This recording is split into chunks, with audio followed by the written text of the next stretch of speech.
Gli infermieri ed i tecnici di laboratorio oggi hanno incrociato le braccia. Uno sciopero nazionale voluto dai sindacati di categoria Nursing Up e Nursing. Bassa adesione nell'ULSS 2 Marca Trevigiana, ma non sono mancati comunque i disagi per gli utenti. A raccontarci quanto accaduto questa mattina a due persone che dovevano effettuare degli esami.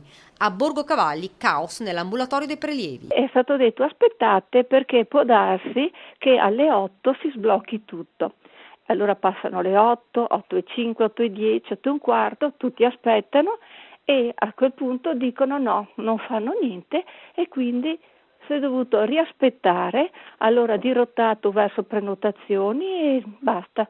E gli esami oggi non li hanno fatti. Sono state garantite le urgenze, ha spiegato il direttore sanitario Marco Cadamuro Morgante. Effettivamente i disagi sono stati soprattutto a Borgo Cavalli. Abbiamo avuto qualche disagio in quell'area lì perché avendo avuto lo sciopero dei tecnici di laboratorio sono state garantite soltanto le urgenze. Bassa, spiega comunque il direttore sanitario, l'adesione. Negli altri ospedali invece della Marca Trevigiana non abbiamo registrato particolari disagi perché non c'è stata una grande adesione.